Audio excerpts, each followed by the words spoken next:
ယနေ့သာသနာတော်နှစ်2569ခုနှစ်ကောဇာတက္ကရာ1389ခုနှစ်မွန်ပြည်နယ်တန်ဖြူစရမြို့ဓမ္မရာမတော်ရပရိယတ္တိစာသင်တိုက်ဦးစီးပဌာနနာယကနိုင်ငံတော်သံဃာနိုင်ငံတော်ဗဟိုသံဃာဝန်ဆောင်အရှင်ဓမ္မရခိတလင်္ကာရ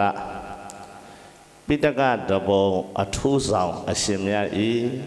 တတ်တော်52နှစ်ပြည့်ဝိဇာတမွေးနေ့ကုသိုလ်တော်မင်္ဂလာနှစ်1386ခုနှစ်တွင်နိုင်ငံတော်အစိုးရသာသနာရေးဝန်ကြီးဌာနကကျင်းပအပ်သောဓမ္မစရိယစာမွေးပွဲတွင်ကျမ်းရင်3ကျမ်းလုံးကိုအမှတ်အများဆုံးဖြင့်အောင်မြင်တော်မူသောဧကမဟာအကျော်ဝေတစိယအရှင်စနကလင်္ကာရအရှင်မြတ်အားခုနဝိသိဋ္ဌလို့ခေါ်တဲ့အထူးဂုဏ်ပြုပူဇော်ပွဲအခါအနာအကျိုးအနေနဲ့ဟောကြားရမယ်တရားတော်ဖြစ်ပါတယ်ဒီနေ့အကျိုးတရားတော်အနေနဲ့ဘုံဟောဖို့တောင်းဝန်ကြအဲ့တော့ဘာတရားဟောရမလဲလို့အခမ်းအနားပွဲနဲ့ညီညွတ်အောင်ညီညွတ်မှုရှိအောင်စဉ်းစားကြည့်လိုက်အဲ့တော့ပိဋကကြီးအခမ်းအနားတွေပါလေလုပ်တဲ့အခါပထမဆုံးအခမ်းအနားဖွင့်တော့နမောတတ္တလို့3ခေါက်ကျွတ်ဆိုပြီးအခမ်းအနားမဖွင့်ဘူးလားအခမ်းအနားပြီးဆုံးတဲ့အချိန်ကြတော့ဘာဆိုပြီးတော့အခမ်းအနားလုပ်တယ်မနေ့ဘုရားသာသနာဘုရားသာသနာစီရန်တိတ်ထတူလို့ဒီလိုရွတ်ဆိုပြီးတော့အခမ်းအနားမသိဘူးလားအဲ့ဒီပါဠိစကားရဲ့အဓိပ္ပာယ်ကမြတ်စွာဘုရားရဲ့သာသနာတော်ကြီးကျမ်းနဲ့စွာတည်ကြပါစေလို့မြန်မာလူမျိုးအဓိပ္ပာယ်ပါဠိလိုတော့ဘုရားသာသနာစီရန်တိတ်ထတူမြန်မာလိုပါတယ်ဘုရားသာသနာတော်ကြီးကျမ်းနဲ့စွာတည်ကြပါစေလို့သုတောင်းပဋ္ဌာနာအဘိဓမ္မာပြုတဲ့စကားလေးမဟုတ်ဘူးလားသုတောင်းပဋ္ဌာနာအဘိဓမ္မာပြုတာလည်းပြုပေါ့ဒါပေမဲ့အဲ့ဒီလိုသုတောင်းနေုံနဲ့ကြာမြင့်စွာတည်ကြဖို့တော့မလွယ်ဘူးကိုယ်လုပ်တဲ့အလုပ်လည်းလုပ်ရမယ်သုတောင်းနေုံနဲ့ဒေသသာနာအတော့ရှိဖို့လွယ်ပါလားသုတဲ့တောင်းမှမတောင်းလည်းမပြောပါဟုတ်လားနောက်ထပ်လည်းလုပ်တဲ့အလုပ်လုပ်ရမယ်သာနာအတော့ရှိခြင်းရဲ့လေအဲ့ဒီတော့ဘာလုပ်တွေလုပ်ပါလဲအဲ့ဒီအလုပ်တွေကိုဘုံဘုံဒီနေ့လည်းပြောမယ်ကွန်မြူတာတော်ဘက်နဲ့လိုက်ရောဟုတ်လားအားကြောင့်ဒီနေ့ခေါင်းမဲ့တရားတော်ကိုနာမည်ပေးရမယ်ဆိုလို့ရှိရင်ပိဋကသုံးပုံနိကေ900ပါဠိတော်အထကရာတော်ကပကိဏကထေသနာတော်အနေအားဖြင့်လာရှိသောသာသနာတော်နဲ့ဆိုင်ရာအကြောင်းအရာများကိုခြုံငုံသုံးသပ်၍ဟောကြားအပ်သောဗုဒ္ဓသာသနာစိတ်ဓာတ်တိတ်ထတုဖြစ်အောင်ဘယ်လိုစောင့်ရှောက်မလဲတရားနာမယ်လည်းတော့ရှိပါတယ်ဟုတ်လားဒါလည်းဗုဒ္ဓသာသနာစိတ်ဓာတ်တိတ်ထတုဖြစ်အောင်ဘယ်လိုစောင့်ရှောက်မလဲအဲ့ဒီတရားတော်ကိုဘုံဒီညဟောကြားနာကြရအောင်ပေါ့နော်ဒါတော့ကွန်မြူတာဝယ်လုပ်တဲ့အခါမိမိတို့လုပ်ခိုင်းတဲ့အလုပ်တွေတရားဓမ္မတွေသိသွားအောင်တတ်နိုင်တော့ဘုံကြိုးစားပြီးဟောမယ်လို့စိတ်ကူးထားပါတယ်တရားကောင်းတဲ့ပြောကြည့်ပါအောင်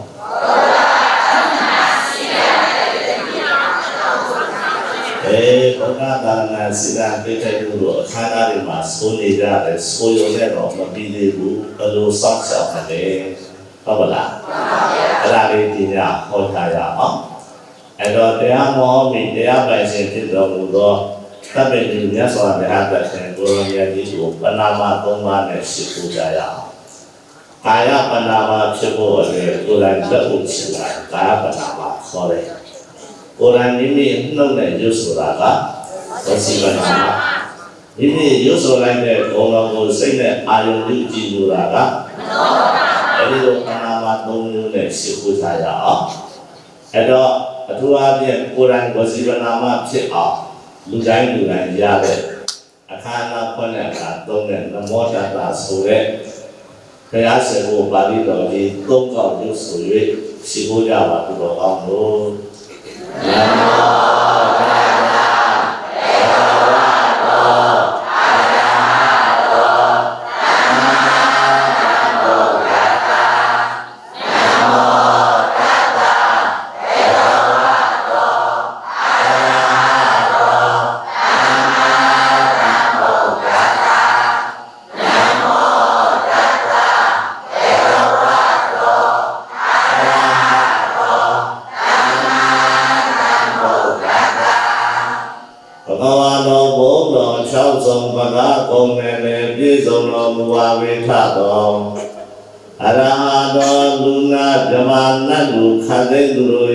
ဆင်းတော်ရောပူဇော်ဝဲအထုတော်လည်းခံတော်မူထိုက်ပါပေထတော်သမ္မာသမ္ဗုဒ္ဓသာသစ္စာလေးရန်တရားမှန်ကိုမကောင်းမမြန်တရားမှုဉာဏ်တော်ဖြင့်မိမိအလိုလိုကိုယ်တော်တိုင်ထိုးထွင်းစီတော်မူပါပေထတော်တတ္တဒုဘဂဝါဂုံရှင်ရံဂုံရှင်သမ္မာသမ္ဗုဒ္ဓဂုံရှင်ဖြစ်တော်မူသောတတ္တိညုမြတ်စွာဘုရားအားမယံတရားဟောပုဂ္ဂိုလ်တရားနာပုဂ္ဂိုလ်ခေါ်ဆိုသမုတ်အကျွန်ုပ်တို့သည်နမောနမမှာကိုယ်နှုတ်နှလုံးသုံးပါပြောင်းမှန်ကိုလျှော့၍ကြော့မြတ်နိုလက်ဆောင်မိုးကရှိခိုးဥညွန်ကြပါကုန်၏မြတ်စွာဘုရား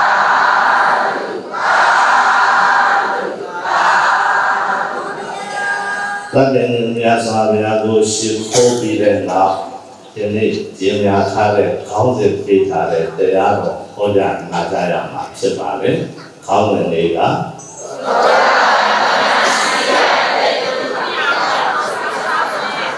ဟုတ်ပြီခေါင်းစဉ်လေးကောင်းမှတ်မိသွားတယ်။အဲ့တော့ဒီတရားမဟောမီနည်းနည်းလေးတခုတော့မေတ္တာရက်ခံချက်ကလေးမေတ္တာရက်ခံချက်ပါလေ။ဘောတဲ့တရားတော်ကိုအလုံးပြည့်တဲ့ရိုးသေးစွာနာကြားကြပါလို့ဒီလိုမေတ္တာရက်ခံရတာဘယ်လိုမေတ္တာရက်ခံတာလဲရိုးသေးစွာနာကြားကြပါဆိုတော့ဒီလိုတော့မယုံသေးနားနေလို့လားဒီလိုမေးစားရှိတယ်ဟုတ်အဲ့ဒီလိုမဟုတ်ဘူးရိုးသေးစွာနာပါဆိုတာပြေးတာဘာပြောတာလဲအဲ့ဒါလေးကိုဘုံဘုံတရားဟောပြီးနည်းနည်းပြောတယ်အကျဉ်းချုပ်ကလေးဓမ္မကလာအထာကရာမှာလာတဲ့ဝတ္ထုလေးကိုအခြေခံပြီးနည်းနည်းလေးပြောမယ်5မိနစ်10မိနစ်လောက်အဲ့ဒါဆိုလို့ရှိရင်ယူသေးသွားတရားနာပြီးသိသွားမယ်အဲ့တော့ဓမ္မကလာအနာဂတ်ပင်ဒီကကာလဝတ္ထုမှာလာတဲ့စကားလေးကိုနည်းနည်းလေးချုပ်ပြောမယ်ဆိုရင်ဘုရားရှင်ရဲ့စေတဝန်ကြောင်းတစ်ခါကြီးအနာတပိန်တတိဆိုတာလူတိုင်းမသိဘူးလား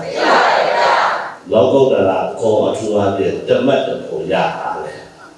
လေးမဲ့လေးကိုရှိတဲ့အနဲ့ဘယ်လောက်ရတာတမတ်တဖို့သမီးကြီးမဟာတုပ္ပတာနဲ့သမီးငယ်စုရတုပ္ပတာနဲ့ဖိတ်ချေရလို့မြည်အောင်နေသူလည်းတမတ်တဖို့ရသမီးဘယ်နဲ့ရတတိယသမီးသုမနာဒေဝီကြတော့အဖေလည်းပါနမတ်နာဖို့ရဓမ္မမကအဖေနဲ့ဟောအမကြီးတွေဟောသားတယ်ဘယ်နှမနဲ့ပို့သားတယောက်ရှိတယ်မောင်ကာလာတယ်ဘာမဲ့ဘာပုံမှန်မရဘူးပုထုဇဉ်တော်မှာသူကလိမ်မာတဲ့ရင်ကြီးတဲ့ပုထုဇဉ်ပေါ့ပုထုဇဉ်အရှိဟန်ကြီးဖြစ်ဒါလေးကတော့ပုထုဇဉ်အဖေကြီးကိုယ်တိုင်ကဓမ္မတပူရတယ်သမီးတော်ရောလည်းဓမ္မတပူဓမ္မနဲ့ပူစပြီးရအမေကိုတော့မေးတယ်အမေနဲ့စားရမှာပါတော့ကြုံထဲမပြောတာဟုတ်လားအဲ့တော့သားလေးကမိုက်တယ်ပုရုဇဉ်တော်မှာလိမ်မာတဲ့ပုရုဇဉ်ကိုပုရုဇဉ်အပိုက်စားလေးတရားကံခုဖို့ပါမှာမပါဘူးတရားမနာဘူးအိမ်ကိုဘုရားတဲ့တန်ဃာတွေကြွလာရင် တရားလျှောက်ထွက်သွားမရှိကိုဝေဟောစာမလို့ဘူးတရားမနာဘူးဒါနမလို့အဲ့ဒီလိုမိုက်မဲနေတဲ့သာလေးကိုဖခင်တရားအနေနဲ့သူ့အတွက်စဉ်းစားနိုင်စစ်ဆေးရကိုယ်တိုင်ကဘုရားတရားကြောင်းတာကြီးသမီးတွေကလည်းဒီနေ့မှအရိယာတွေဖြစ်ပြီးသားလေးကမှမိုက်နေတယ်ဒီသားလေးဒီတိုင်းကပြစ်ထားရင်တတိလူဆိုတာတရားမှာပဲသိရင်ဒုက္ခတိသွားမှာလားဒုက္ခတိသွားမှာဒုက္ခတိသွားပါဘုရားကုသိုလ်မှမရှိဘဲနဲ့ဒုက္ခတိသွားမှာဒီကလေးကိုငါလူလေးမအောင်ဆုံးမမယ်ဆိုပြီးတော့မှဒနာဒါနေနာအပိစနကတတ္တဝနာမနတ်ရှိစာရဲမှာပစ္စပေးပြီးတော့ဖြစ်စေတယ်မပြတ်တာမရှိဘူး။ဘာပစ္စပေးပြီးဖြစ်စေတယ်ဆိုတာကောင်းအောင်ဖြစ်စေတာမကောင်းအောင်ဖြစ်စေတာဟုတ်အဲ့တော့မောင်ကာလသူ့မှာမကောင်းတဲ့အယူဝါဒရှိတယ်။ဒါနာသုံးပါးကိုမဟုတ်ပဲဘူးမရှိတတ်ဘူးတရားမနာဘူးဒါနမလို့ဒီလောက်မဆောက်ဘူးဒါကောင်းတဲ့အလုပ်လားကောင်းတဲ့ဝါဒလားမကောင်းတဲ့ဝါဒအဲ့ဒီမကောင်းတဲ့ဝါဒကိုလည်းပတ်သက်ပြီးချက်ပြတ်ထားတယ်ဟုတ်လားအဲ့တော့ဒီမောင်ကာလကလူငယ်ပြည်သူကအတုံးအဆကြီးတယ်ပတ်သက်သုံးကျဖြုံးတယ်သုံးကျဖြုံးတယ်တော့သူ့ပတ်သက်လိုချင်တော့ပတ်သက်နဲ့မျှရတယ်မရဘူးလားအေးမောင်ကာလကိုအဖေနာဝင်တတိလေးကအသာမောင်ကာလမင်းကြောင်းသွားပြီတရားနာကွာဝိတရားပြီးအဲ့ဒါအခုကဝိတရားတော့ဘာသာဝိရှိအဲ့ဒါနဲ့ဘုံဘုံပြောင်းပြောမယ်ဒေါ်လာတရားပြီးဒါဆိုတော့ဒါကိုမြင့်မပါဘူးလားအေးဒေါ်လာတရားပြီးမယ်မင်းကြောင်းသွားတရားနာဆိုတော့သူကမယုံအဖြစ်တကယ်ပြီးမှာသုံးကောင်းတော့မယုံပြီးမှသွားနာရီအဲ့ဒါဆိုရင်အဖေအတိအတိုင်းကြည့်ပါစီတော့ကြောင်းသွားတရားနာဥပုသ်ဆောင်ဟုတ်လားဥပုသ်ဆောင်ပြီးတော့တရားနာတဲ့အခါကျတော့တရားတော်မနာတော့သူကကိုယ်ရဝချောင်းတစ်ခုမှထိုးအိတ်တာပေါ့ဒီလိုညက်ပဲတရားတွေခေါ်တဲ့အခါလေဥပုသ်တော်ဆောင်မယ်တရားမနာဘူးအိတ်မနာမိုးလင်းတော့ခက်တယ်နဲ့သူများတွေပြန်လို့ပြေရောပြန်တော့သူ့ပြေလို့တဲ့ပုဂ္ဂိုလ်ကတတိအတိုင်းအာသာလေးဥပုသ်ဆောင်ရင်ပြန်လာတယ်အဲ့တော့ဒါကမှလည်းဥပုသ်ဆောင်ပြီးနောက်နေ့မနေ့ကတော့ဖုံးတော်ကြီးတွေအာရုံဆုံးဖုံးပေးတယ်ဆိုဥပုသ်တွေရောအစမစားဘူးလားဥပုသ်ထွက်ဆိုပြီးတော့လေအဖေကြီးကတားလေးတွေလာပါဟဲ့ဆံတို့ယူခဲ့ပါဟဲ့အမေတို့ယူခဲ့ပါဟဲ့မောင်ကမစားဘူးလက်ခါဘာမှမရှိဘူးသူတို့တင်တာပါဒေါ်လာတရားပြီးအဲ့ဒါမှမဟုတ်ဟုတ်ဒေါ်လာတရားမရမချင်းသူကဆန္ဒတယ်ဘာမှမစားဘူးရမှာလက်စောစားတယ်အဲ့တော့တရက်တော့အောင်မြင်သွားတယ်သူလည်းဥပုသ်ဆောင်တယ်ဝိရိယလည်းရတယ်အဖေလည်းတရက်ဥပုသ်ဆောင်တယ်ဆိုသားလေးတွေစိတ်မချမ်းသာဘူးလားချမ်းသာတယ်နောက်တစ်ခါကျတော့အနာရဝိတတိအဖေကသူ့သားရဲ့လုပ်ရကိုသူသိတယ်တရားမနာဘူးဆိုတာလေဒါပေမဲ့ဥပုသ်လောက်ဆိုရင်သူကျင့်တတ်တယ်ဒေါ်လာတရားပေးထားတာကဲမောင်ကလာအောင်မင်းတို့အဖေကဒီနေ့ဆယ်စားတဲ့လို့ဒေါ်လာ1000ပေးမယ်ဆိုတော့များဟောဟုတ်လားအဲ့တော့မင်းဘာလို့ရမလဲကြောင်းသွားတရားနာပါဥပုသ်လည်းဆောင်တရားလည်းနာ1000ပေးမယ်တကယ်ပေးမှာလားတကယ်ပေးမှာဒါပေမဲ့မင်းလွယ်တဲ့တော့မရဘူးမင်းကငါစစ်ပြန်လာရဲ့အဖေကိုတရားတစ်ပုဒ်တော့ပြန်ခေါ်ပြန်ဘုရားခေါ်တဲ့တရားလေခေါ်ရတော့အိတ်ရအောင်ပါအဲ့တပုဒ်တော့မင်းဟောပြမယ်တပုဒ်ကမဟောနိုင်တော့မင်းဒေါ်လာ1000လည်းမပေးဘူးတရားလည်းမပေးဘူး30လည်းမပေးဘူးဟုတ်လားအဲ့တော့မောင်ကာလကဒေါ်လာလိုချင်တော့တရားမနာရဘူးလားပိဋကအစမနာပိဋကတရားမနာဘာဖြစ်လို့လဲဆိုတော့တပုတ်ရရင်ဘူးပြန်ပါတရားဝဲဆော့အောင်သူနာကျင်တဲ့စိတ်အစီဘူးတပုတ်ရရင်ဒေါ်လာ1000မပေးကြဘူးလားအေးတပုတ်ရရင်ပြန်မယ်ဆိုတဲ့ဒီကနေ့ဟိုနောက်ကနေနာတယ်တရားကိုစိုက်တာတော့တယ်တပုတ်လည်းရတော့ပြန်မယ်ဒေါ်လာ1000ပေးကြပြီအဲ့တော့ဘုရားရှင်ကဒီနေ့မောင်ကာလကျွတ်တန်းဝင်မှာကိုသိတော်မူတဲ့အတွက်ဒီကောင်းတရားပွဲဆုံးတဲ့အထိနာအောင်လို့သူကပြန်မယ်လို့ထားတဲ့အချိန်မှာသူမှတ်ထားတဲ့တရားတော်တွေမေ့သွားအောင်ဘုရားနဲ့ကြုံသိမ့်မယ်။ဘောပြစဉ်းစားလို့မရ။စအောင်ရဟာဒီလိုက်ဆိုလို့ရှိရင်တော့ဒေါ်လာ1000မရ။ရထိုင်ဖို့မှနောက်တစ်ပုဒ်ဆက်တာ။ရပြီထားလိုက်မေ့သွားလိုက်တရားရှင်ကကြုံသိမ့်လိုက်ဟုတ်လား။ အဲ့ဒီလိုနဲ့မောင်ကာလတရားပွဲဆုံးတဲ့အထိငါဖြစ်သွားတယ်ဒါကတပုတ်ရတယ်ပြန်မယ်ဆိုတဲ့မောင်ကာလဘယ်ကြည့်အောင်လားဆုံးတဲ့ဒီတရားကိုမှတ်နာနေလားဟုတ်လားလူကျင်တာကတော့တရားလူကျင်တာကိုဘာဖြစ်လားအစားလူကျင်တာဒေါ်လာလူကျင်လို့ဒါပေမဲ့လည်းဒေါ်လာလူကျင်လို့နာတယ်တရားကိုမှတ်မိအောင်နာနေတာဟုတ်လားအဲ့ဒါကြောင့်မလို့မှတ်မိအောင်နာတဲ့အတွက်တရားဆုံးတဲ့အခါကျတော့တရားတော်ကပြုလို့ပြန်ဆုချလိုက်တယ်ဟောဒီတော့ဓမ္မတပူရအပြည့်သွားတယ်ဓမ္မတပူဆိုတော့ပုထုဇဉ်ဘဝကြောပြီးအရိယာဖြစ်မှာသွားဘူးလားသူ့အဖေနဲ့အမာတိနဲ့ရောက်တဲ့ပြုမသွားဘူးလားလူမိုက်ကနေလူလိမ္မာအရိယာဖြစ်သွားပြီအဲ့ဒီနေရာမှာဘုန်းဘုန်းတို့ကျမ်းစာကဘာပြောလဲဆိုတော့မောင်ကာလကပတ်စံလူချင်းလို့တရားနာလားအဲ့တော့သူကယူတရားတော်ယူသည်မှုသဘောမပါဘူးလို့ဒီလိုပေါက်ချက်မချနိုင်ဘူးလားဒါပေမဲ့တရားတော်ကမဟုတ်ဘူးတဲ့ဩဇံိတာမိတိကိရာသုဏံတော်တက္ကိသံသုနာတိနာမဩဇံိတာမိတရားတော်ကိုမှတ်မိအောင်နာယူအံဘာနဲ့လဲပြေလားမှတ်မိအောင်နာယူအံဣတိမနတိကတဝါဣသောနှလုံးသွင်းသုဏံတော်တရားနာတော်ပုဂ္ဂိုလ်သည်တက္ကိသံသုနာတိနာမယူသေးစွာနာသည်ဤပါ၏ဒါလေးပုံပြောချင်တာယုတ်သေးသွားနာလဲဆိုတာအခုဒီဘုရားနာတဲ့အတိုင်းဘယ်လိုနာမှာလဲမှန်မိအောင်နာရအာရမိကပြောပါလဲမှန်မိအောင်နာမနာလည်းယုတ်သေးသွားနာတယ်လို့ခေါ်တယ်နော်ဒီစကားအရာကိုမူရာလေးအပြင်ယုတ်သေးတဲ့အချင်းအရာပြတော့လေစိတ်ကတခြားရောက်နေတယ်တရားတော်ကမမှတ်မိဘူးဆိုလို့ရှိရင်ဒီကယုတ်သေးသွားနာတယ်လို့ပြောလို့ရပါမလားမရဘူးအဲ့ဒါတော့အခုဒီစာမှာလာတဲ့အတိုင်းဘုန်းကပြောချင်တာယုတ်သေးစွာနာပါဆိုတာဘာပြောတာလဲဟဲ့မှန်ပါလားတပုတ်မှတ်ပြီးနှစ်ပုတ်မှတ်ပြီးမှတ်မိလားယုတ်သေးစွာနာတယ်လို့ခေါ်တယ်အဲ့လိုက်ဆိုမတားလို့ချင်းနာကြလျင်ဟောတွင်ယုတ်သေးတရားနာမတားလို့ခြင်းနာကြလျင်ဟောတွင်ယုတ်သေးတရားနာမတားလို့ခြင်း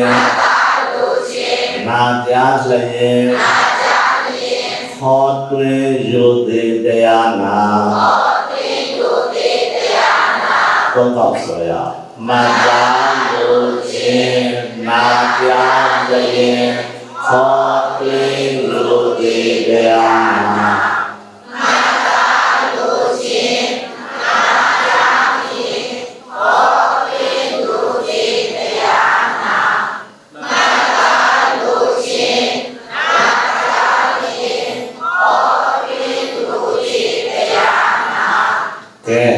အဲ့ဒီတာမောခလေးကိုအလို့ရအောင်ကျက်ထားလိုက်ဒါဆိုရင်ရိုးသေးသေးတရားနာလိုက်ရောဟောဒီကရိုးသေးသွားတရားနာပုံသိပြီလားသိပါပြီဗျာအဲ့ဒါနဲ့ဘုံခေါင်းစဉ်လေးစဟောအောင်ဗုဒ္ဓဘာသာနာစိတ္တတေတ္တုဖြစ်အောင်ဘယ်လိုဆောက်ရှောက်မလဲဟုတ်လားအဲ့တော့ဘုရားသာသနာနဲ့ပတ်သက်လို့ဘုရားသာသနာမြတ်စွာဘုရားရဲ့သာသနာတော်၃မျိုးဆိုတာဒီကအားလုံးကြားမှုလေကြားမှုတော်လည်းဘုံဘုံထပ်ပြောမယ်နာဘူးထပ်ဟုတ်အဲ့တော့ခါတိုင်းပြောနေတာပရိယပฏิပတ်ပฏิဝေဒကိုအစင်တိုင်းမပြောဘဲနဲ့ကျမ်းဂန်ထဲမှာပြောထားတဲ့ဘုံဘုံနောက်ကစာပြောတယ်ပฏิဝေဒပါဟုတ်လားဟဲ့ပฏิဝေဒရဲ့ပฏิပတ်တိရဲ့ပฏิယတ္တိရဲ့ဘယ်နှမျိုးလဲသုံးမျိုးဟာလားကဲအဲ့ဒီသုံးမျိုးထဲမှာအစနောက်ဆုံးပြောတဲ့အခုဓမ္မတွေသိနေတဲ့အတရားတွေအစဆုံးဖြစ်တဲ့ပฏิယတ္တိဆိုတာလေးကိုအဓိပ္ပာယ်ဖွင့်တဲ့အခါကျတော့ပฏิယတ်ဆိုတာအလုံးနားလည်အောင်ပြောလို့ရှိရင်တော့အဆိုအမိန့်တွေပါပဲဘာလဲဟဲ့အဆိုအမိန့်ဒါပြင်ဘုရုရဲ့အဆိုအမိန့်လဲဆိုဒီနေရာမှာဘုရားရဲ့အဆိုပဲဘုရုရဲ့အဆိုပဲ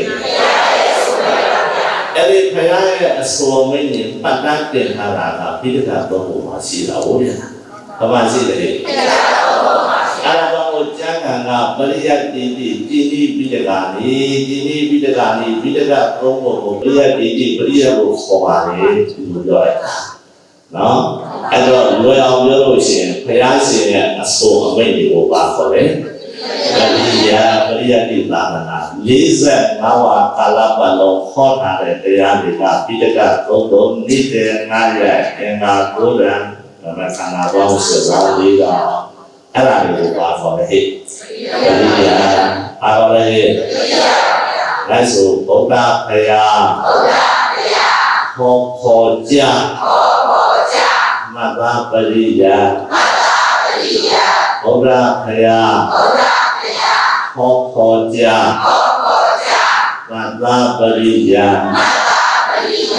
ကဲဘယ်လိုတော့ဆောက်လိုက်ဗုဒ္ဓဖယားဟောခေါ်ကြမတ္တပရိယတ်ဗုဒ္ဓဖယားဟောခေါ်ကြမတ္တပရိယတ်ဗုဒ္ဓဖယားဟောခေါ်ကြမတ္တပရိယ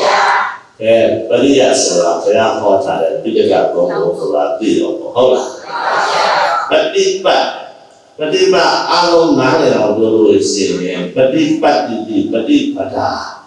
အကျင့်ကိုပฏิပတ်လို့ခေါ်တယ်။ဘာခေါ်လဲအကျင့်ကိုပฏิပတ်လို့ခေါ်တယ်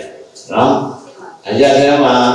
သူများအသက်ကိုတတ်ဖို့ကြုံလာရင်ငါတို့ကမတတ်တဲ့အကျင့်ပဲကျင့်မယ်အဲ့ဒါပฏิပတ်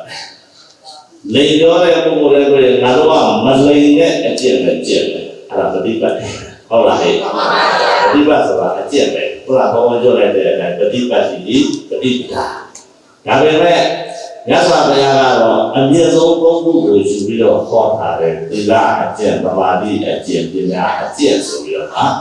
ခြုံလိုက်တဲ့အခါကျတော့ဒီဟာတော့သုံးခုပဲရှိတယ်အဲ့ဒါလည်းသီလအကျင့်သမာဓိအကျင့်ပညာအကျင့်အဲ့ဒီအကျင့်မှလည်းပြောတယ်ဘုံမျိုးမတ်ဖို့နိဗ္ဗာန်ရဖို့အတွက်ကိုရည်ရွယ်ပြီးတော့ဒီသုံးမျိုးကိုသာပฏิပတ်လို့ခေါ်တယ်ဒီခေါ်နေကြတာအာလုံးအကျင့်မှလည်းအားတော့ပฏิပတ်ပဲကျမ်းဂန်မှာဖွင့်တယ်ကပฏิပတ်တိပฏิပဒါပฏิပဒါဆိုတာအကျင့်ကိုပြောတာနော်အခုမတ်ဖို့နိဗ္ဗာန်ရဖို့အတွက်ကျတော့အကျင့်သုံးမျိုးပဲပြောလိုက်မယ်သီလအကျင့်သမာဓိအကျင့်ပညာအကျင့်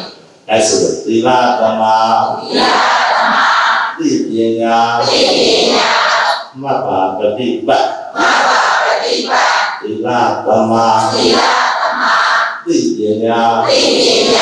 မတ္တပฏิပတ်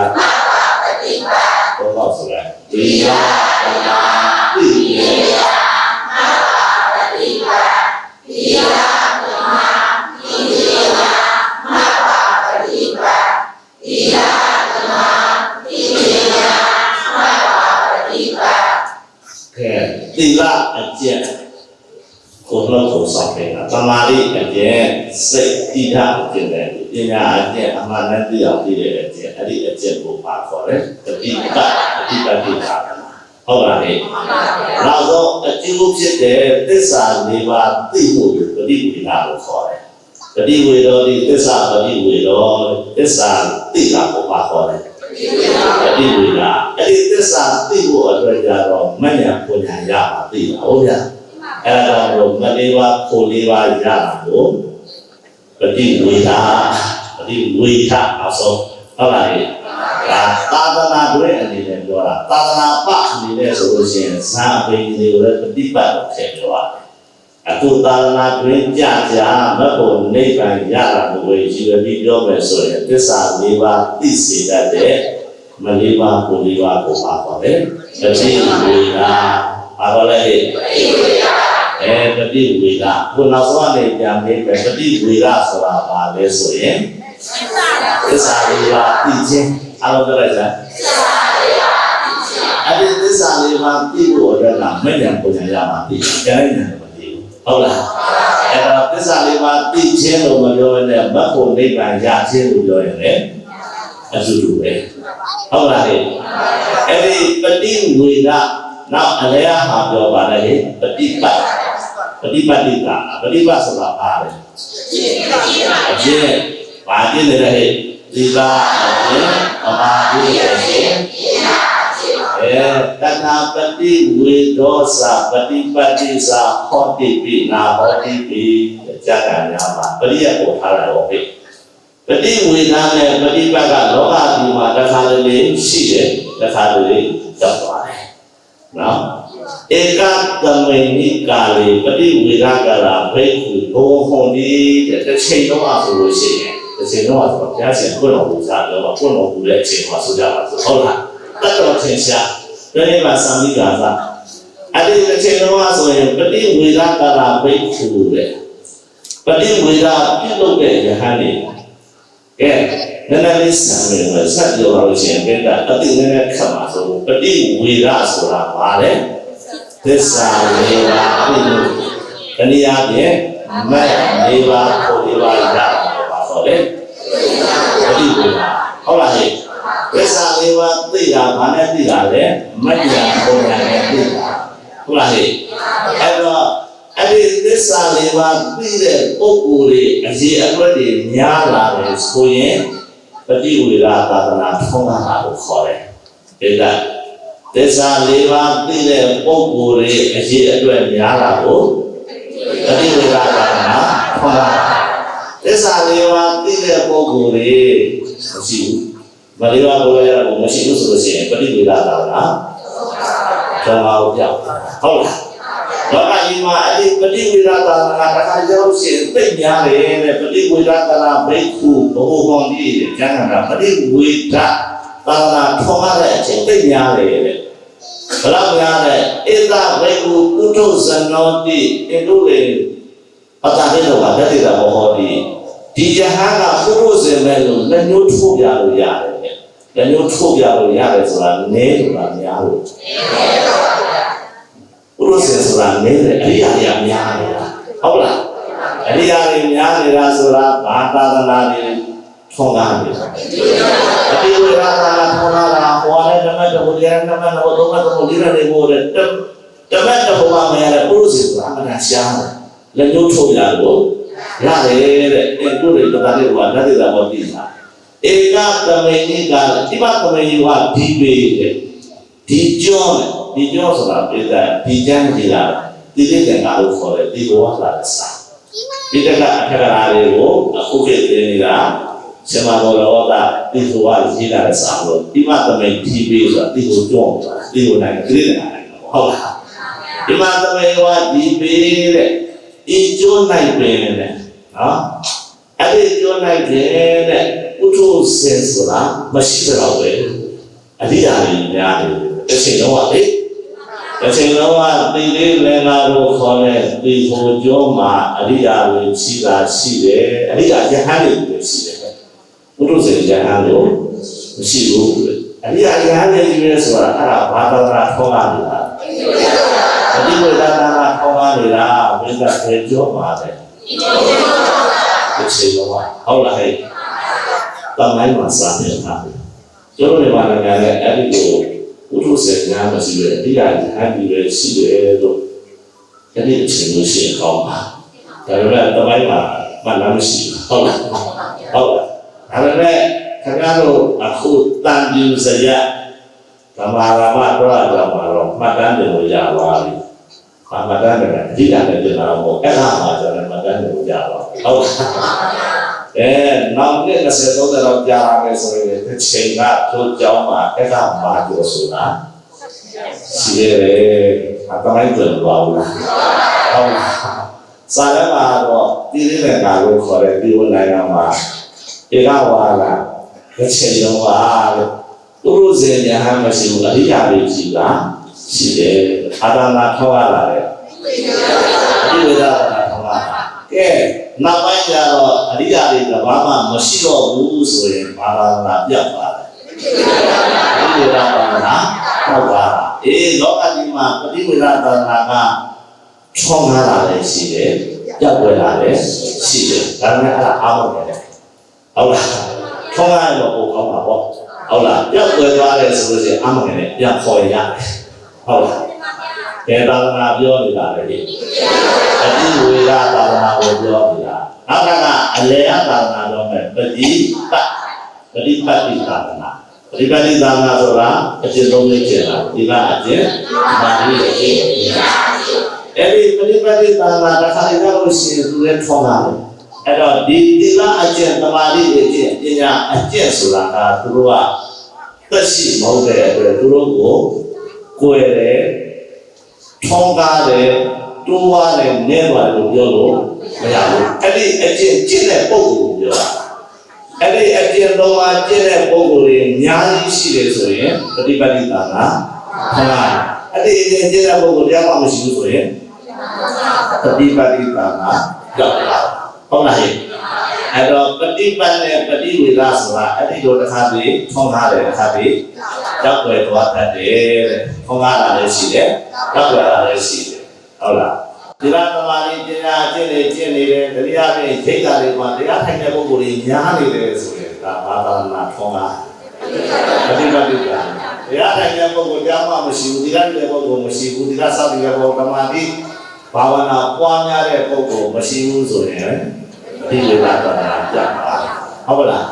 အဲ့တော့လောကကြီးမှာပฏิဝေဒနဲ့ပฏิပတ်အတိသာသနာနှစ်ခုကတစ်ခါတည်းအများကြီးထုံးရတယ်တစ်ခါတည်းကြတယ်လက်ွယ်သွားတတ်တယ်ဒါပေမဲ့အဓိကပฏิယမပြောက်စင်တယ်နော်ပฏิယတ္တိယာဧဝမူလပရိယတ္တိယာသာသနာတမူလ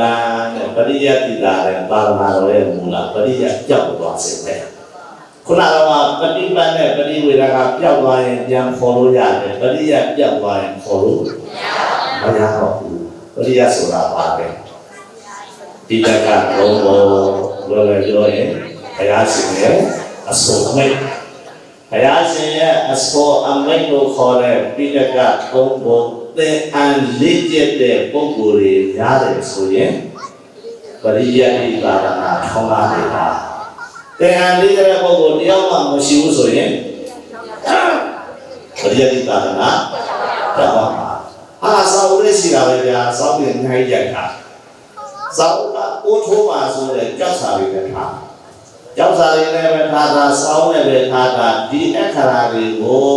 သင်္အန်လေးတဲ့ပုဂ္ဂိုလ်တွေအဆက်ပြတ်သွားပြီဆိုရင်နာဝနာသားတွေကဒီအခါတွေကိုအနေနဲ့ပဲခေါ်ရပါအမောတမှုဆိုရင်ဒီစာအုပ်စာပေကြောက်စာတွေရှိတော့တယ်ပฏิယတ္တိသာသနာ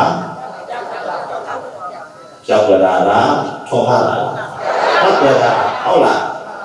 ကြောက်စာတွေစာအုပ်စာပေတွေရှိရင်ရှိတော့များများသင်္အန်လေးတဲ့ပုဂ္ဂိုလ်ရှိမှဘုံဟုတ်လားစာအုပ်တွေအများကြီးရိုက်ထားမယ်ပရိယတ္တိသာသနာမကွဲအောင်ကြောက်စာတွေနဲ့ထွင်ထားမယ်မကွဲအောင်အဲ့ဒီအခါလာတွေကိုသင်္အန်လေးကြဖို့မရှိတဲ့အတွက်အတိပ္ပယ်မခေါ်နိုင်ဘူးဆိုရင်အဲ့ဒီအခါလာတွေကဘာတော့ဝင်အောင်ပါလဲတော့ဝင်လို့အဲ့တော့ပฏิယတ္တိသာသနာထုံးကားဖို့ဆိုတာအဲ့ဒီဘုရားရှင်ရဲ့ပိဋကသုံးကိုစာအုပ်တွေသင်္အန်လေးကြတဲ့ပုဂ္ဂိုလ်တွေများမှာဟုတ်လားညာပါတာလည်းရှေ့စကားနဲ့နောက်ဆက်ကိုလက်ဆက်ကြခဲ့တော့ရှေ့ဆရာတော်တွေတရားစီတို့ပြန်လာလို့တော့လေနောက်တရားတော်တွေကဆရာတော်တွေဝိနည်းတွေပို့ချပေးပါမယ်ဆိုရင်ပရိယတ္တိသာသနာပြတ်ပါဦးမလားမပြတ်ဘူးအဲ့တော့ပရိယတ္တိသာသနာထုံးကားဖို့ဆိုတာဇာဥစာပေတွေကြောက်စာတွေရှိုံနဲ့ထုံးကားတယ်လို့ပြောလို့မရဘူးဘလို့အခြေအနေမျိုးမှာထုံးကားတာလေသင်္အန်လေးကျက်ပို့ချတဲ့ပုဂ္ဂိုလ်တွေများမှာထုံးကားတာထုံးကားတာလေပရိယအဲ့ဒီပရိယတ်ဒီရှိသေးတယ်မပြောက်သေးဘူးဆိုရင်ခုနပฏิပတ်နဲ့ပฏิဝေဒပျောက်သွားတော့လေပြန်ခေါ်လို့ရတယ်ပန္တိတော်ဟိဘိက္ခုပန္တိတော်ပညာရှိတဲ့ဘိက္ခုယဟန်ဒီဒွေပိပရိယတ်တဲ့သတ္တဝါပရိယတ်ကိုကျမ်းနာပြီပရိယတ်ဆိုတာပိဋကသုံးပုံပဲလေပိဋကသတ္တဝါပိဋကသုံးပုံကိုကျမ်းနာ၍ဝါပရိယတ်ကိုကျမ်းနာ၍ရှေ့တော်ကတော့စာအုပ်နဲ့သင်တာမဟုတ်ဘူးနှုတ်နဲ့သင်တာဆိုတော့ဆရာကဆိုပြန်ဘယ်ကနားထောင်ပါလားဟုတ်အဲဒါလို့ကျမ်းနာ၍ဝါသင်အံ၍အဲ့ပရိယတ်ကိုတရားပြီးသွားပြီဆိုလို့ရှိရင်အဲ့ဒီပရိယတ်လမ်းညွှန်တဲ့အတိုင်းဒီကအကျင့်ကိုဘယ်လိုကျင့်ရလဲ သမာဓိအကျင့်ဘယ်လိုကျင့်ရတယ်ပညာအကျင့်ဘယ်လိုကျင့်ရတယ်ဆိုတာဒီပရိယတ်ထဲမှာမပါဘူးလားပါရအဲ့ပရိယတ်တိုင်းသူကျင့်မယ်ဒီကသမာဓိပညာကျင့်မယ်ဆိုရင်ဟောပျောက်သွားတဲ့ပရိယတ်ပြန်ပုံမလာဘူးလားအဲ့ဒီအကျင့်လေးကျင့်လို့အောင်မြင်သွားတယ်ဆိုရင်ဓမ္မတဘောနမနဘောသုံးမဲ့လေးမဲ့စပြီးသူတဏ္ဍာမှာဖြစ်နိုင်ဘူးလားအဲ့လိုဖြစ်နိုင်ရင်သောသမပြတ်ွယ်သွားတဲ့မတိဝေဒနာပြန်ပြီးတော့ဟောတာဟုတ်လားအဓိကကဘာမပြောင်းလဲအဓိကလို့ခေါ်တဲ့တရားစင်ရဲ့အစိုးအမိတ်ဒီနေ့ပိဋကတော့မပြောင်းဆိုင်လေအဲ့ဒါကျန်တဲ့နှစ်ပုံပြောင်းရင်ပြောင်းစီမပြောင်းရင်တော့ပြောင်းသွားတော့မှပရိယရှိရင်ကျန်တဲ့နှစ်ပုံကိုပြန်အကောင့်ထဲခေါ်လို့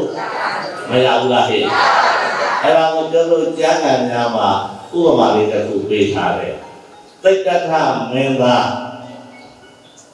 29နှစ်အရွယ်မှာတောထွက်တယ်မလားတောထွက်တယ်တောထွက်သွားတဲ့အခါကျတော့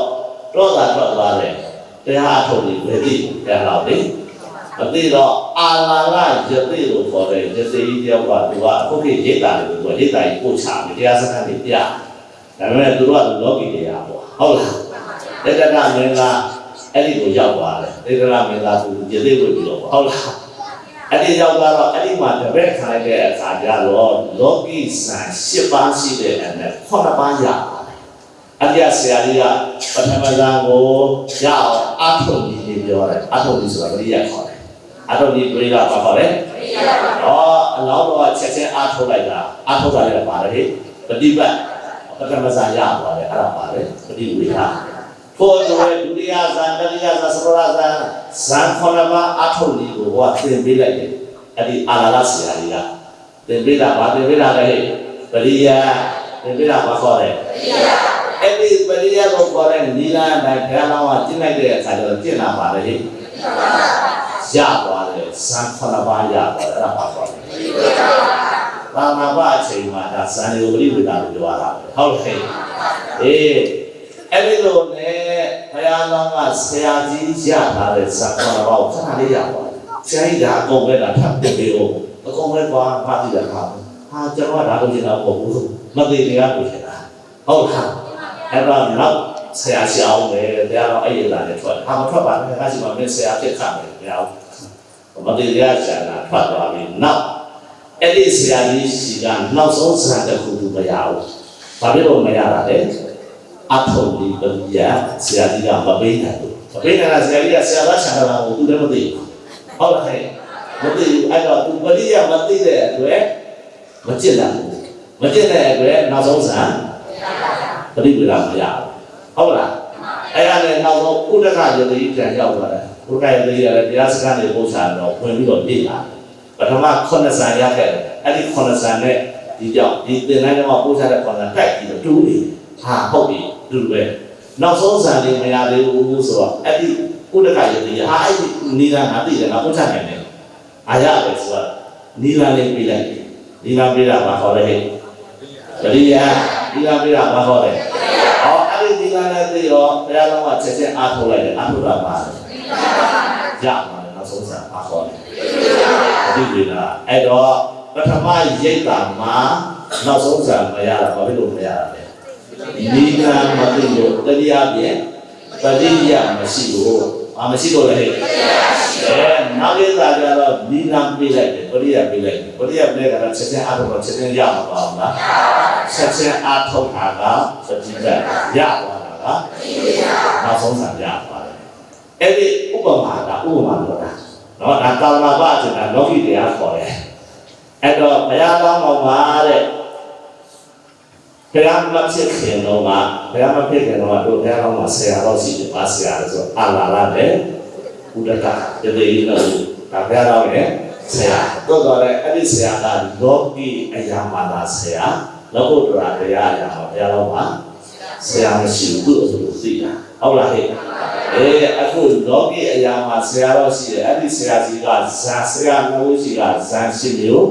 ရတယ်ဒါပေမဲ့သူ့လိုချင်တာကအဲ့ဒါမဟုတ်ဘူးကပါလို့ရတယ်မပြေရလိမ့်တာလို့ဆိုတာဒီဆရာကြီးရှိမှအဲ့ဒီတရားရှိရလားရှိပါဘူးအဲ့ဒီတရားရအောင်နီလန်းလို့ခေါ်တဲ့ပရိယပေးနိုင်တယ်ပါ ဘေးကနေတော့အဲ့ဒီရိတ်တာတော့လည်းဆော့ပါပြီးသူကလည်းဥဒ္ဒရာတော့တယ်မှာ6နှစ်လောက်ကျင်နေနေတာ6နှစ်ပြည့်မှလာနောက်ဆုံးသူကနီလာကိုပြီးသွားပြီးတော့အားထုတ်လိုက်တဲ့အခါမလေးပါပိုလေးပါလို့ခေါ်တဲ့ဒုက္ခတရားနိဗ္ဗာန်ကိုပါရမှာပါဘူးလားရသွားပြီးတော့တမ္ပဏ္ဍာကတော့ရသွားတဲ့အခါကျတော့အဲ့မှာဘုရားစုကိုကျင့်ကြံနိုင်သွားတယ်အဲ့တော့ဘုရားနောင်ဘဝတုံးကပထမဆရာကြီးထံမှာစံခေါ်လာမအထုပ်လေးကိုတင်တယ်အဲ့ဒါပါလေပရိယာအဲ့ဒီနေ့အတိုင်းအထုပ်တယ်အထုပ်တော့ကျင့်ပါပဲလေအားခေါ်တယ်ပရိပါကျင့်တော်ပါရတယ်စံခေါ်လာမရတယ်အပါခေါ်တယ်ဒါပေမဲ့အဲ့ဒီရိတ်တာမှာသူတို့နောက်ဆုံးတစ်ခုမရဘူးဘာဖြစ်လို့မရတာလဲဆရာလောင်းမှာကျင့်နိုင်တဲ့စွာအားရှိပါလေဘာဖြစ်လို့မရတာလဲဒီနာမရှိဘူးဒီနာပါလေပရိယာအဲ့တော့ပရိယာမရှိရင်ပฏิပတ်နဲ့ပฏิဝေဒဆိုတာမရှိနိုင်ဘူးဒါကြောင့်ပရိယာကိုထင်ရမယ်ပရိယာရှိလို့ရှိရင်ပฏิပတ်နဲ့ပฏิဝေဒပြောင်းနေတော့လည်းပြန်ပေါ်လို့ရတယ်ပရိယာပြောင်းသွားရင်ခေါ်လို့မရတော့ဘူးအဲ့ဒါဘုံဘုံသုတ်တံပိဋကအဘိဓမ္မာပိဋကမှာ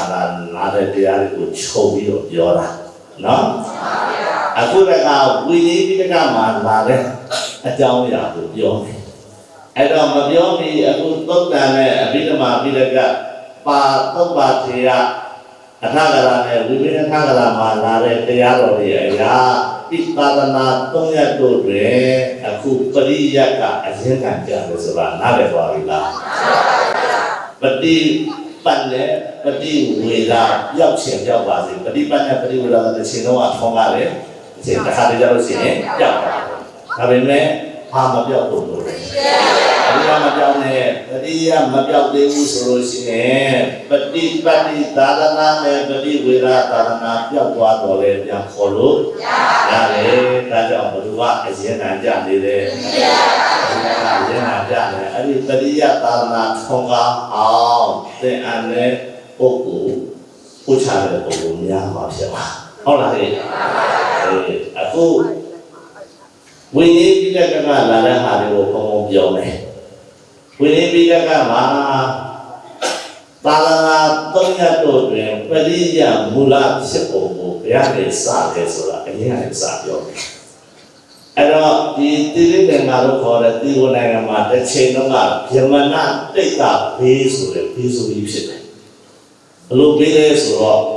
ယမနတိတ်တာဆိုတဲ့သဘောဘေးပေါ့သဘောဆိုတော့လူတွေတတ်ပြတတ်တာပဒံများအကုသိုလ်တွေလောက်တာများသွားတဲ့အခါကျတော့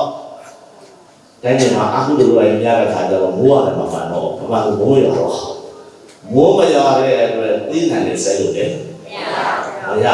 တော့လူတွေစားဖို့စားရည်အတွက်ခက်ခဲဘူးလားစားကြမရှိဘူးအငါပေးဆိုင်တာပေါ့ဟုတ်လားလူတွေအငါပေးဆိုင်တော့ဘုန်းကြီးတွေပေါ်မလာဘူးလားဟုတ်လားအဲ့တော့တရားမင်းကအဲ့ဒီဘေးမပြည့်ပြီလားလျှောက်တယ်အရှင်ဘုရားတို့မကြခင်ဘေးဆိုးကြီးတစ်ခုကြားရောက်တော့ပဲတရားမင်းဆိုတော့လူနဲ့ဆိုင်တော့ကိုသိတာဟုတ်လား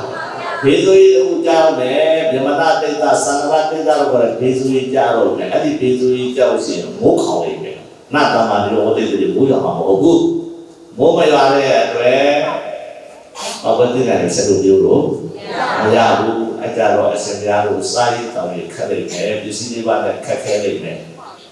ပစ္စည်းတွေကအဓိကပြန်ဆွမ်းခက်ခဲတယ်ဆိုလို့ရှိရင်ဒီရဟန်းတော်တွေပရိယတ်တရားကိုဆောင်းနိုင်ပါဘူးအဲ့ဒီခေတ္တမှာစောင်းလို့ရှိလောက်တယ်လည်းလားဆရာနဲ့တပည့်ကိုလောက်လိုက်တယ်လို့ဆရာအကောင်ဆောင်တယ်တပည့်လည်းအကောင်ဆောင်အဲ့ဒီလိုနဲ့တစ်စက်နဲ့တစ်စက်ကတာအဲ့တော့အစာမစားဘူးဆိုလို့ရှိရင်ဒီကစားရပါလေပို့ချနိုင်ပါမလားတင်တဲ့ပုဂ္ဂိုလ်တင်နိုင်ပါမလားအဲ့တော့ဒီပရိယတ်တာမှာပြောက်ပါဆိုလို့အရှင်ဘုရားတို့တရားနဲ့ဟာဆောက်တာနော်မကြခင်ဘေးဆိုရင်ဖြစ်လိုက်မယ်မိုးခေါင်လိုက်မယ်အစာရည်စားတွေရှားလိုက်မယ်အဲ့တော့ရှင်ဘုရားတို့ပစ္စည်းတွေပါအထူးအဖြင့်ဆွမ်းခက်ခဲမယ်အဲ့တော့သူလည်းက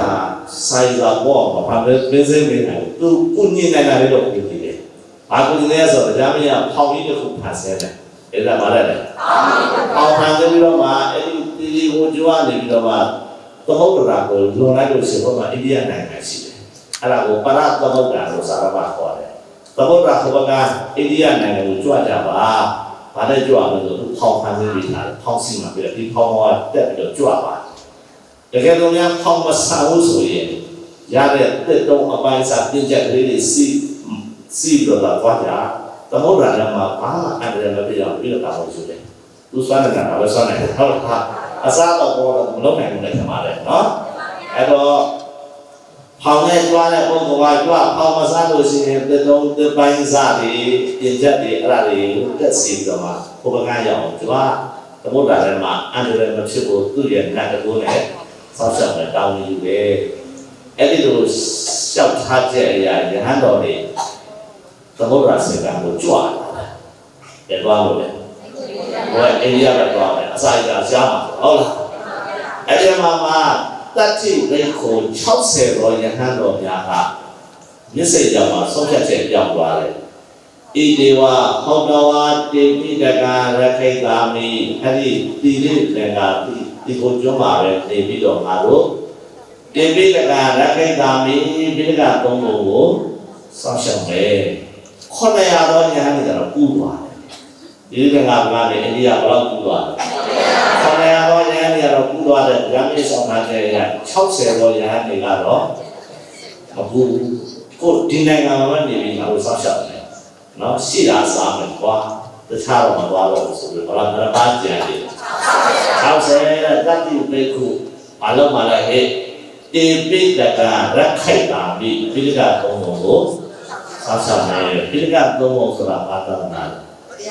ပိဋကသာနာဟုတ်လားတေပိတကရခိုက်တာမိဆောက်ရှောက်နော်ဒီကဓမ္မရမတော်ရသာသနာဦးစီးနာဂဆရာတော်ကိုရကျူဓမ္မရခိတာဓမ္မဆိုတာဒီညမှာပိဋကတော့ရခိတာဆောက်ရှောက်သူလည်းဆောက်ရှောက်နေတာဟုတ်လားအခုဒီကနေ့ကစိတ်ကသမုဒ္ဒရာစိတ်ကရောက်ပြီးမှ60တော်ယဟန်တွေမလွတ်ပြန်သွားတယ်ပိဋကရခိတာမိပိဋကတော့ဆောက်ရှောက်တယ်နော်ဟုတ်ပါလားအဲ့ဒါအဲ့မှာနတ်စကားလုံးနဲ့ဆယ်လို့ပါဟိုကတော့ပိဋကကိုဒီဓမ္မနဲ့ပြောပေါ့ရခိတာမိနဲ့ရခိတာဒီလိုပဲပြရပါလေဆောက်ရှောက်ဘုရားရှင်ဓမ္မလူနဲ့ဓမ္မရခိတာလည်းတန်ကြတာဒီဘုရားဓမ္မတွေလည်းမလုပ်ပေးလားဆောက်ရှောက်ပေးဟုတ်လားအဲ့တော့6ကိတော်ရဟန်းတွေကမလိုက်ဘူးလေမလိုက်ဘူးတော့မှမလယဆနဘုတ်စာရမအဲ့ဒီမလယဆနဘုတ်ပါပဲနေပြီးတော့ပါဠိစရဆိုတော့ကာဏမူလပန္တိတဲ့တစ်ခုလေးပြည့်မြင့်လေးဒါပြီးတော့တိတ်ရွက်ထမင်းဆိုတာမရှိတော့ခံတော့ဟုတ်လားအဲ့ဒါလေးနဲ့စပြီးတော့မှနေပြီးတော့မှပိဋကတော်တွေကိုရွတ်ရပြောက်သွားတယ်စောင့်ရှောက်ရအဲ့ဒီလိုစစ်စစ်ရဲနေရတာဘယ်တော့ကြာလဲလို့ပြောလို့ရှိရင်7နှစ်ကြာတယ်ဒီတော့ကြာတယ်ညမနာတိတ်တာဒီ7နှစ်အဲ့ဒါလေးတွေစားပြီးတော့တစ်ဦးတင်းမြဲတည့်ရောက်လေးစားပြီးတော့မှအဲ့ဒီမှာအာဟာရပြည့်စုံပါဘူးပြည့်စုံဘူးဘလောက်ဒီဆင်းရဲတယ်ဆိုလို့ရှိရင်အခုဘုံဘုံထိုင်တယ်လို့ထိုင်နေလို့ရှိရင်ထိုင်ပြီးတော့ဒီလိုပြည့်ကြတော့ဒီကိုတရက်ဆက်အစာမရှိတော့မထိုင်နိုင်ဘူးမထိုင်နိုင်တော့သဲပုံလေးကိုသဲလေးကိုစုဖို့အဲ့သဲပုံကပရိုလေးဝိုင်းပြီးတော့သဲပုံကခေါင်းအောင်ပါခေါင်းလေးစုပြီးတော့မှအတန်ဖက်ရုံလေးကိုရွတ်နေကြတာမရွတ်ရင်ပြောက်သွားမှာဆိုလို့လေစာဆိုတာမရွတ်ရင်မပြန်မပြောက်ဘူးလားပြောက်သွားလို့ဒီလိုလေးအစာငတ်ခံပြီးခုနိုင်ငံမှာကိုနေပြီးတော့မှပြစ်တာကိုချိန်နေနေတာတရားလည်းမဟုတ်တရားလည်းမဟုတ်တရားလည်းမဟုတ်ကနေလည်းမဟုတ်ဘယ်တော့မှကြားဆယ်နှစ်အဲ့ဒီတော့အောင်နေ7နှစ်ကြာလို့ခုနဖေးငိမ့်သွားတဲ့အခါမှာအဲ့ဒီကိုတော်လေးပြစ်ကသုံးဖို့စောင့်ရှောက်လာတာတလုံးတစ်ပုတ်တော့မလွယ်ဘူးဘယ်လိုလုပ်သိလဲဆိုတော့7နှစ်ပြည့်တော့အိန္ဒိယကျွားတဲ့ကိုတော်လေးပြန်လာပြီဘယ်လောက်လဲ900ပြန်လာတော့မှဒီမှာကြံတဲ့ကိုတော်လေးနဲ့မန္တကာရမကျောင်းနော်အဲ့ဒီကျောင်းမှာဟာလေစုကြတယ်စုပြီးတော့မှကိုဘက်ကိုကြွားသွားတဲ့900နဲ့ဒီဘက်မှာကြံနေခဲ့တယ်60ဒီတကတော့ပြန်တိုက်ကြည့်တာအဲ့ဒါတလုံးမလွယ်ဘူးအဲ့ဒါတော့ဆောက်ရှောက်ခဲ့ရ ဟုတ်လားအဲ့ဒီလိုဆောင်းတဲ့တို့တို့မြန်မာနိုင်ငံမှာဒီပိဋကတ်တွေရှိနေတာပေါ့တကယ်တော့အဲ့လိုတွေမဆောင်းချောက်ခဲ့ဘူးဆိုလို့ရှိရင်တတိယဆိုခေါ်တဲ့ပိဋကတ်တော်ရှိပါဦးလားရှိပါဘူးဗျာရှိတယ်ဒီမှာဟုတ်လားအဲ့တော့ပရိယပြောင်းရင်ပฏิပတ်နဲ့ပฏิလေတော့မပြောင်းနိုင်ပါဘူးရောက်နေတယ်အဲ့တော့အဲ့ဒီလိုစောင့်ရှောက်ပြီးတော့ဘေးကြီးစနေကြလို့ဘေးကြီးငြိမ့်တဲ့အခါနှစ်ဖက်တန်ဃာတော်တွေပိဋကတ်တော်တွေတက်ပြီးတော့ဘိသတလုံးတော့မလွယ်ဘူးတဲ့အဲ့ဒါနဲ့ပဲမထေရစဉ်းစားတယ်ဒီနေရာမှာတို့ပရိယတ်တွေကိုစောင့်ရှောက်လာကြတာအောင်မြင်သွားပြီအဲ့တော့သာသနာသုံးရပ်တို့တွင်ပฏิဝေဒကတော့အကျိုးသာသူ့ကိုထားလိုက်အကြောင်းသာသနာဖြစ်တဲ့ပရိယတ်နဲ့ပฏิပတ်နှစ်ခုတို့တွေဘယ်သူကမူကားကြတယ်မထေရဆိုကြနေကြဆိုကြတာဟုတ်လားပရိယတ်ပฏิပတ်နှ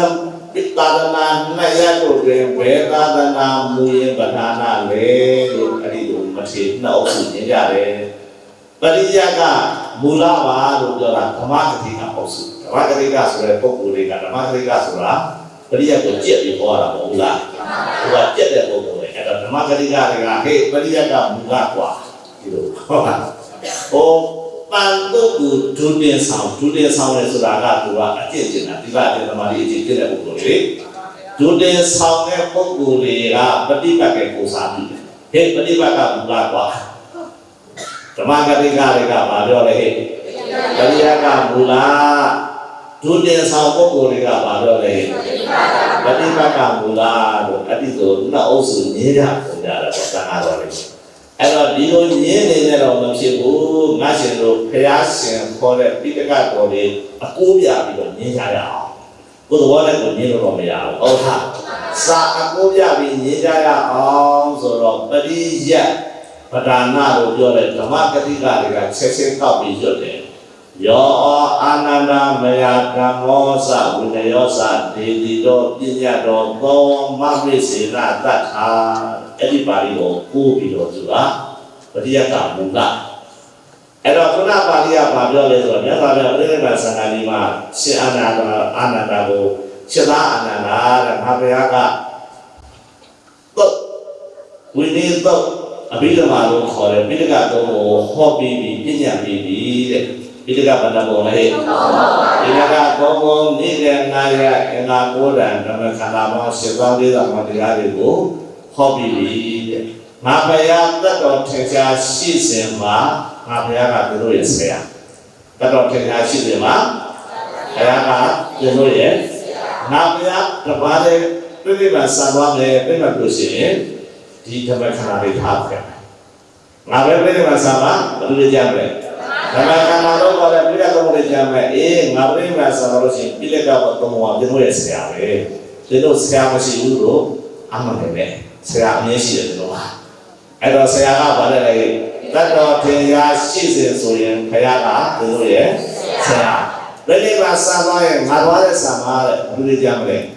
ဒီကသုံးပုံဆိုတဲ့တရားတော်ဓမ္မခန္ဓာစစ်သားလေးတော့ကြံမယ်တဲ့ပြိဋိဘံစံသွားရင်အဲ့ဒီဓမ္မခန္ဓာစစ်သားလေးတော့သူတို့ရဲ့ဆရာပဲအဲ့ဒီဓမ္မခန္ဓာတွေကသူတို့ကိုဩဝါဒတွေပေးနေတယ်အဲ့ဒီဩဝါဒအတိုင်းသူတို့ကြည့်ကြရင်မတိဘပရိဝါနိဗ္ဗာန်တွေကပฏิဝေဒတွေရမယ်အဲ့ဒီစကားရဲ့အဖြစ်ပဲဒါပဲပါဠိပြန်ပြောမယ်ယောအာနန္ဒမယဓမ္မောသဝိနယောသဒေတိတောပညာတော်သောမမေစေနတ္ထာဝိနည်းသုတ်တာအဘိဓမ္မာလို့ခေါ်တဲ့ပိဋကသုံးပုံကိုငါဘုရားဟောပြီးသွားပြီတဲ့ငါဘုရားပြိဋိဘံဆိုင်ရဲ့အဲ့ဒီပိဋကသုံးပုံကသူတို့ရဲ့ဆရာဆိုတော့ဩဝါဒပေးမှာအဲ့ဒီဩဝါဒတိုင်းလိုက်တာဟုတ်လားဟဲ့ဒါပေမဲ့အဲ့ဒီဩဝါဒတိုင်းလိုက်တာဆိုတော့ဆရာလို့ခေါ်တဲ့ဩဝါဒတွေကတတ်မဲ့လေဒီလိုဩဝါဒမပေးတာဟုတ်လားအဲ့ဒီပိဋကတော်တွေကိုပရိယတ်တိဝန်ဆောင်ပုဂ္ဂိုလ်တွေကသင်ပြီးတော့မှဩဝါဒပေးရမှာဟုတ်လားဟဲ့အဲ့ဒါပရိယတ်တိဝန်ဆောင်ပုဂ္ဂိုလ်တွေသူကဟုတ်လားပရိယတ်တိကိုများများသင်ပိဋကတော်ကိုသင်ပြီးတော့မှသူကလည်းပိဋကလာတဲ့အတိုင်းညွှန်ကြားလိုက်တဲ့အဲ့ဒီညွှန်ကြားလိုက်တဲ့အတိုင်းကျင့်လို့ရှိရင်ပฏิပတ်ကျင့်တဲ့အတိုင်းမတ်ပုံနဲ့သစ္စာလေးပါသိရင်ပฏิဝေဒအဲ့တော့ဒီစကားရမှာငါဘုရားပြိဋိဘံဆိုင်သင်တို့ကိုဆုံးမလိုက်တယ်သူဆုံးမပါလေ ပိဋကသုံးပုံလို့ခေါ်တဲ့ပရိယာဘယ်လိုဆိုမှလဲအဲ့ဒါကြောင့်မလို့ပိဋကသုံးပုံကမူလာပဲဟောဓမ္မဂရိကတွေကအထောက်ပြတာလေဘယ်လိုကမူလာလဲဟဲ့ပိဋကသုံးပုံမူလာဟိုကပန်တို့ကိုဒုတိယဆောင်ဖို့ပေါ်တယ်ခံဘူးသူကလည်းပြတ်ထောက်တယ်ဣဝေသသုပတ္တဘေကုတမ္မာဝိဟာရေယောအတုံယောလောကောအရဟံတိအတ္တာတဲ့ဘုရားရှင်ပြိဋိဘံသံဃာနေနောက်ဆုံးသစ္စာလေးပါးရတဲ့ဥပ္ပဆိုခေါ်တဲ့ပရမတ်သူကနောက်ဆုံးသစ္စာလေးပါးသိတာအဲ့ဒီဥပ္ပကိုခေါ်တဲ့တရားလေးကိုဒုတိယဆောင်ပုဂ္ဂိုလ်တွေကအcốတာကပြတယ်ဘယ်လိုဟောတာလဲဣမေဇာသုပတ္တဘေကုတမ္မာဝိဟာရေယောအတုံယောလောကောအရဟံတိအတ္တာတဲ့ဟဲ့ဥပ္ပက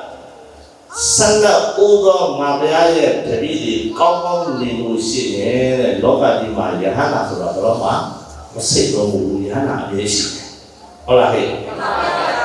ဆန္ဒဥသောပုဂ္ဂိုလ်ဆိုတာတခြားမဟုတ်ဘူးလေမလေးပါးရတာလေမကလေးမဲ့ဆိုတော့မလေးပါးရတဲ့ပုဂ္ဂိုလ်၄ယောက်ဖွာလေးဖို့ဆိုတော့ကိုလေးပါးရတဲ့ပုဂ္ဂိုလ်ကလည်း၄ယောက်ပေါင်းလိုက်တော့၈ယောက်နောက်အဲ့ဒီမဲ့ပုဂ္ဂိုလ်ရဖို့အတွက်ဝိပဿနာတရားအားထုတ်နေတဲ့ပုဂ္ဂိုလ်လည်းလေးမဲ့လေးကိုရှိတဲ့အတွက်ပုဂ္ဂိုလ်လည်းဝိပဿနာအားထုတ်တဲ့ပုဂ္ဂိုလ်လည်း၄ယောက်ကိုယူလိုက်အဲ့တော့၄သုံးဒီအဲ့ဒီ12ယောက်သောပုဂ္ဂိုလ်တွေကောင်းကောင်းနေမယ်ဆိုရင်ဒီလောကကြီးမှာယဟန္တာဆိုတာတော့မှမတွေ့ဘူးယဟန္တာလည်းမရှိဘူးအဲ့ဒါပါလေ12ယောက်သောပုဂ္ဂိုလ်ဘယ်လိုနေရမလဲကောင်းကောင်းနေ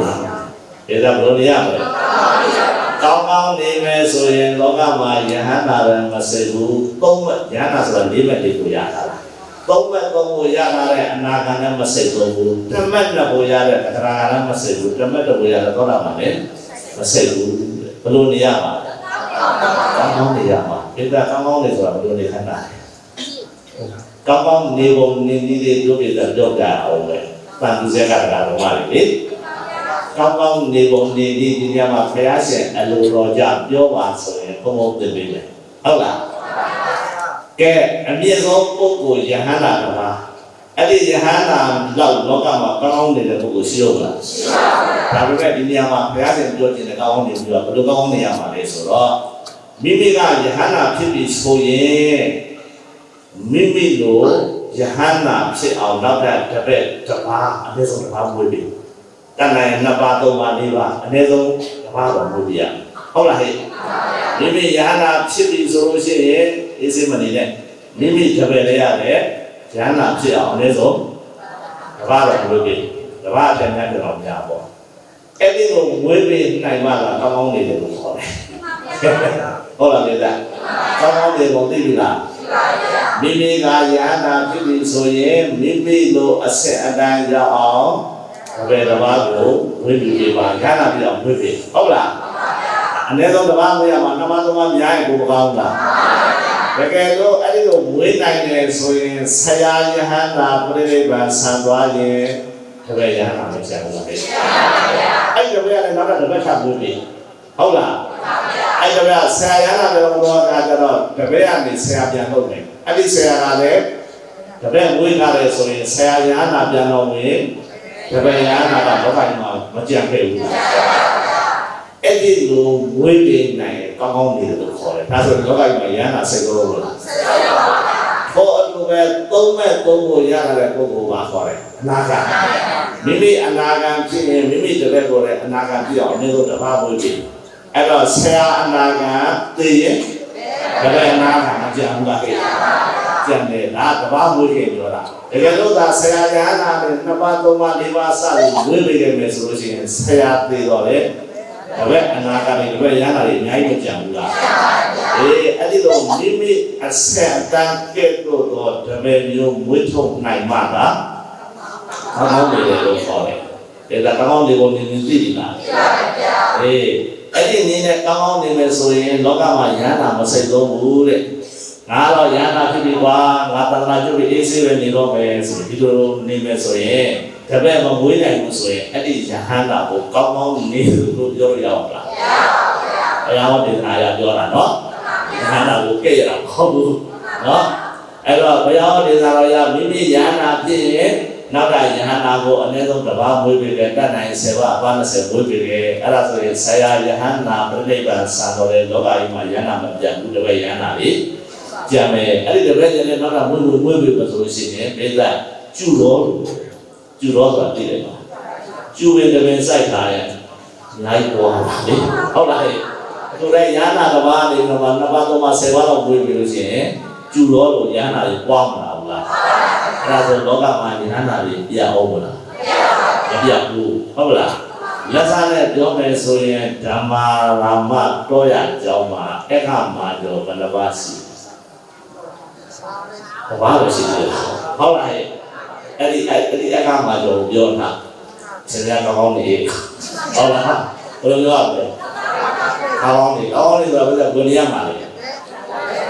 သူ့လိုအခမှာတော့ရအောင်နောက်တာသူကလည်းဆရာဖြစ်ပါလေနောက်တာတပည့်အခမှာတော့ရအောင်ဝေးပြီးပါဟုတ်လားအဲ့ဒီလိုဝေးပြီးမှဆိုရင်တဏှာစီလို့ဆရာအခမှာတော့ရတော်မူတော့လေတပည့်အခမှာတော့မကြောက်ဘူးလားအဲ့ဒါကိုခင်ဗျားတို့တန်ပြီးဆရာမျိုးဓမ္မာရာမတော်ရအကြောင်းမှာအခမှာတော့ပြတ်ပါဦးမပြတ်ချင်အဲ့ဒီကိုတော့ဘယ်လိုရှောက်လဲဟုတ်ကဲ့ဘယ်လိုရှောက်နော်ကဲအခုတရားတော်ပြန်တော့ဣမေသာသုဘရဘေကုသမ္မာဝိဟရေယောအတ္တယောလောကောရဟတိအတ္တာတဲ့ဒီ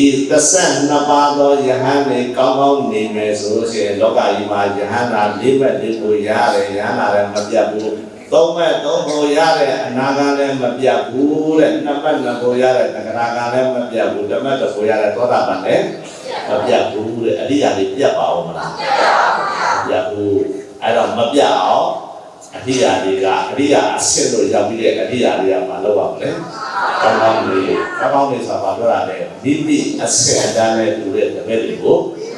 ဝိထုတ်ပြီးဟုတ်လားဟဲ့အဲ့ဒါဆိုရင်လောကမှာယဟန္တာတွေမပြတ်ဘူးဆိုတာသစ္စာတွေပါသိတဲ့ပုဂ္ဂိုလ်တွေမပြတ်ဘူးလို့ပြောတာမဟုတ်ဘူးလားမှန်ပါဗျာအဲ့ဒီသစ္စာတွေပါသိတဲ့ပုဂ္ဂိုလ်တွေများတယ်ဆိုတာမဟာသာသနာခေါ်တာဒီလိုသာသနာခေါ်တာအဲ့ဒီသစ္စာတွေပါသိဖို့အတွက်မလုပ်အောင်ခေါ်တယ်အကျင့်ရအောင်ဟုတ်လားဟဲ့အကျင့်ကျင့်လို့ရှိရင်သစ္စာတွေပါသိနေအဲ့ကြောင့်ဒုတိယဆောင်ပုဂ္ဂိုလ်တွေကဒီသုတ်တံကိုထောက်ပြီးတော့ပฏิပတ်ကမူလပါကျင့်တဲ့ပုဂ္ဂိုလ်တွေရှိရင်သစ္စာတွေပါသိတဲ့ပုဂ္ဂိုလ်တွေရှိနေမှာပဲဟုတ်လားဟဲ့သောတာပန်ဓမ္မဂတိကတွေကလည်းသူတို့ကတော့အကုသာရကတွေနဲ့ပရိယကမူလာဒီကဒုတိယဆောင်ပုဂ္ဂိုလ်တွေကလည်းသူတို့ကလည်းပါဠိကိုပြီးတော့ပฏิပတ်ကမူလာလို့ပြောတာဟုတ်လားဟဲ့အခါဓမ္မဂတိကတွေကပြန်ပြောတယ်အရှင်ဘုရားတို့အကျင့်ကိုဘလောက်ကျင့်ခြင်းတပည့်တော်ပရိယမရှိရင်အဲ့ကျင့်တဲ့မြအကျင့်တွေအမှန်ဘာမှပုံပါမရဘူးဟုတ်လားဟဲ့ကျင့်တယ်ဆိုတာပရိယကလည်းလမ်းညွန်ချက်ရကျင့်ရတာပရိယမပါဘဲနဲ့ကျင့်နေမယ်ဆိုရင်အဲ့ဒီအကျင့်ကမှန်တော့အကျင့်လားမှားတော့အကျင့်ဟုတ်ပါခြင်းဟုတ်လားဟဲ့ဒီနေ့ကိဋ္ဌာတွေမှာတရားတော်တွေအားထုတ်နေကြတဲ့ယောဂီတွေယဟန်ယောဂီပုဂ္ဂိုလ်တွေမရှိဘူးလားအဲ့ဒီယောဂီတွေကိုကမနာစီရိုက်ကညွန်ပြပေးဘူးလားဟဲ့အဲ့ညွန်ပြပေးတာပါခေါ်တယ်ပရိယဟုတ်လားဟဲ့ညွန်ပြတယ်ဆိုတာလည်းသူတို့ဘာသာကသူတို့ထင်ရမြင်ဟောတာမဟုတ်ဘူးဒီပိဋကတ်ကိုကြည့်ပြီးတော့ဟောရတာပဲလေဟုတ်လားဟဲ့အဲကြောင့်ပိဋကတ်တော်မကြည့်ပဲနဲ့ဟောပိဋကတ်တော်ညွန်ကြားချက်မပါပဲနဲ့ကိုယ့်ဘက်ကိုကြည့်နေမယ်ဆိုရင်မှန်တော့အကျင့်ဖြစ်ပါလားဖြစ်ပါဗျာမှန်တော့အကျင့်မဟုတ်ရင်သစ္စာလေးပါသိပါမလားမသိဘူးဒါကြောင့်ဓမ္မဂတိကတွေကအရှင်ဘုရားတို့ကြင့်ကျင်တဲ့တော့ကျင်ပရိယမရှိရင်ဘာမှပုံမရဘူးသူကပြောတာဟုတ်လားအဲ့တော့ကျင့်တဲ့ပုဂ္ဂိုလ်အ ਨੇ ဆုံး9ယောက်လောက်ရှိမယ်ဆိုလို့ရှိရင်ပရိယသိပြီးတော့9ယောက်ရှိတယ်ဆိုတာနာတော်ကယဟန်တော်မပြတ်တော့အဲ့ဘာဆိုလာလဲဆိုလို့ရှိရင်ကျွတ်တို့သာသနာတော်မှာယဟန်မန္တန်ကအ ਨੇ ဆုံးပါရဇိက၄ပါးဆောက်ခဲ့ရတယ်။အဲ့ဒါလေအဲ့ဒီပါရဇိက၄ပါးမဆောက်ခဲ့ရင်တော့ယဟန်အစစ်ပေါ်တော့ဟုတ်လား။အဲ့တော့ယဟန်၅ပါးလောက်ကတဲ့ပါရဇိကဆိုတဲ့ဝိနည်းဥပဒေသားကိုသိဖို့အတွက်မှာတော့ပရိယတ်ရရမယ်လေအများကြီးမတင်တော့အဲ့ဒီဝိနည်းဥပဒေသားသိရမယ် သိပြီးတော့ကျင့်နေတဲ့ကျင့်နေပြီးတော့မှရဟန်းခံပြီးတဲ့သူကသိရမယ်နောက်ထပ်ပုဂ္ဂိုလ်တွေကိုရဟန်းခံပြီးလို့ဆိုရင်ရဟန်း၅ပါးနဲ့6ပါး6ပါးနဲ့10ပါး12ပါးပွားတာပေါ့ဘာဖြစ်လို့၅ပါးလို့ပြောရတာလဲဆိုလို့ရှိရင်ယဟန်ခံဖို့အတွက်ကတိတ်ထဲမှာကမ္ဘာမဖတ်ရဘူးလားကျုပ်တို့မြန်မာနိုင်ငံမှာဆိုလို့ရှိရင်၅ပါးလောက်ရှိယဟန်ခံလို့ရတယ်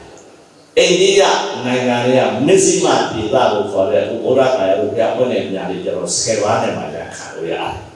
အဲ့ဒါလည်း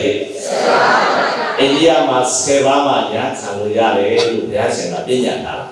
နောက်ကြတော့အိန္ဒိယနိုင်ငံအစောအစသစ္စာတဲ့လို့ပြောပေါ့အစောဖျားတွေမှာကိုယ်ရင်တစ်ပါးရခံနေတယ်ဆိုရင်ရ10ပါးစုဖို့အတွက်ကိုရရဆောအဲ့တော့မြတ်စွာဘုရားကိုရှောက်ပါတယ်အဲ့ဒါလေးနည်းနည်းလျှော့ပြီးလို့ရှောက်မြတ်စွာဘုရားအဲ့ဒါဆိုလို့ရှိရင်မစ္စည်းမဒေသမှာက10ပါးနဲ့ရခံ